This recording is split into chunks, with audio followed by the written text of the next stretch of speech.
ದೇವಸ್ಥಾನಗಳು ಮನುಷ್ಯನಿಗೆ ಶಾಂತಿ ನೆಮ್ಮದಿ ನೀಡುವ ಸ್ಥಳವಾಗಬೇಕು ಎಂದ ಮಾಜಿ ಶಾಸಕ ಎಸ್ ತಿಪ್ಪೇಸ್ವಾಮಿ.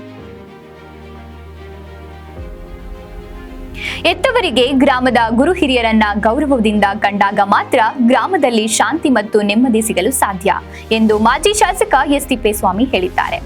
ಗುರುವಾರ ಪಟ್ಟಣ ಪಂಚಾಯಿತಿ ವ್ಯಾಪ್ತಿಯ ಚನ್ನಬಸಯ್ಯನಹಟ್ಟಿ ಗ್ರಾಮದ ಎಕೆ ಕಾಲೋನಿಯ ಶ್ರೀ ದುರ್ಗಾಂಬಿಕಾ ದೇವಿ ನೂತನ ದೇವಸ್ಥಾನಕ್ಕೆ ಟೇಪ್ ಕತ್ತರಿಸುವ ಮೂಲಕ ಚಾಲನೆ ನೀಡಿ ಮಾತನಾಡಿದರು.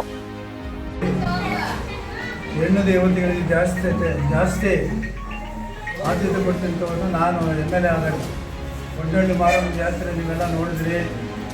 ಇಡೀ ನಾಗನಟ್ಟಿ ಹೋಬಳಿ ಮೆಚ್ಚುವಂತೆ ಆ ಜಾತ್ರೆಯನ್ನು ಮಾಡಿಸ್ತೀನಿ. ಮತ್ತು ಅನೇಕ ದುರ್ಗಮ್ಮ ದೇವಸ್ಥಾನಗಳನ್ನು ನಾನು ದುಡ್ಡು ಕೊಟ್ಟಿದ್ದೀನಿ, ಕೈಯಿಂದ ಕೊಟ್ಟಿದ್ದೀನಿ ಮತ್ತು ಸಹಾಯನೂ ಮಾಡಿದ್ದೀನಿ. ಈಗ ನಿಮ್ಮದು ಕೆಲಸ ಸರಿಟೇಗೆ ಈ ದೇವಸ್ಥಾನ ಬಂದಾಗ ಮೊದಲೇ ನಮ್ಮದು ದೇವಸ್ಥಾನ ಬೇಕು, ದೇವರು ಬೇಕು, ಏನಾದರೂ ಮಾಡಿಕೊಡ್ತಾರೆ. ಇದಕ್ಕೂ ನಾನು ಸಾಕಷ್ಟು ಸಹಾಯ ಮಾಡಿದ್ದೆ. ಆಮೇಲೆ ಏನು ನೋಡಿದ್ರು ಒಂದು ಹೆಣ್ಣು ದೇವತೆಗಳಿಗೆ ಜಾಸ್ತಿ ಆದ್ಯತೆ ಕೊಟ್ಟಿರ್ತಕ್ಕಂಥದ್ದು ನನ್ನ ಕಾಲದಲ್ಲಿ ಅಭಿವೃದ್ಧಿ ಮಾಡಿದ್ದೀನಿ. ಮುಂದೆ ನೋಡೋಣ, ದೇವರು ಆದಿಶಕ್ತಿ ನಮಗೆ ಸಹಕಾರ ಕೊಟ್ಟಾಗ ಮುಂದಿನ ದಿನಗಳಲ್ಲಿ ಇನ್ನೂ ಹೆಚ್ಚಿನ ಕೆಲಸಗಳನ್ನು ಮಾಡ್ತೀವಿ. ಗ್ರಾಮಗಳಲ್ಲಿ ಶಾಂತಿ ಮತ್ತು ನೆಮ್ಮದಿಗಾಗಿ ದೇವಸ್ಥಾನಗಳು ಬೇಕು. ಮೊಳಕಾಲ್ಮೂರು ಕ್ಷೇತ್ರದಲ್ಲಿ ನಾನು ಶಾಸಕನಾದ ಅವಧಿಯಲ್ಲಿ ಇಡೀ ಕ್ಷೇತ್ರದ ಅತ್ಯಂತ ಧಾರ್ಮಿಕ ಕಾರ್ಯಗಳಿಗೆ ದೇವಸ್ಥಾನಗಳಿಗೆ ಸಾಕಷ್ಟು ಅನುದಾನವನ್ನ ನೀಡಿ ಅಭಿವೃದ್ಧಿಪಡಿಸಿದ್ದೇನೆ.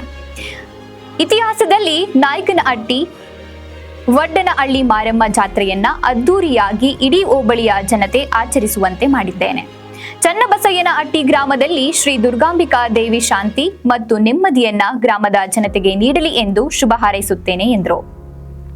ಇದೇ ಸಂದರ್ಭದಲ್ಲಿ ಪಟ್ಟಣ ಪಂಚಾಯತಿ ಸದಸ್ಯರಾದ ಟಿ ಮಹೇಶ್ವರಮ್ಮ, ಗುರು ಶಾಂತಮ್ಮ, ಊರಿನ ಮುಖಂಡ ಡಿಬಿ ಬೋಸಯ್ಯ, ಎಂ ಶರಣಪ್ಪ, ತಿಪ್ಪೇಸ್ವಾಮಿ, ಅಟ್ಯ ಯಜಮಾನ ಬಸವರಾಜಪ್ಪ, ಜಯಣ್ಣ, ಮೇದೂರು ದುರ್ಗಪ್ಪ, ಮೇದೂರು ತಿಪ್ಪೇಸ್ವಾಮಿ, ರಾಜಣ್ಣ ಸೇರಿದಂತೆ ಗ್ರಾಮದ ಯುವಕರು, ಮಹಿಳೆಯರು, ವೃದ್ಧರು ಇದ್ದರು.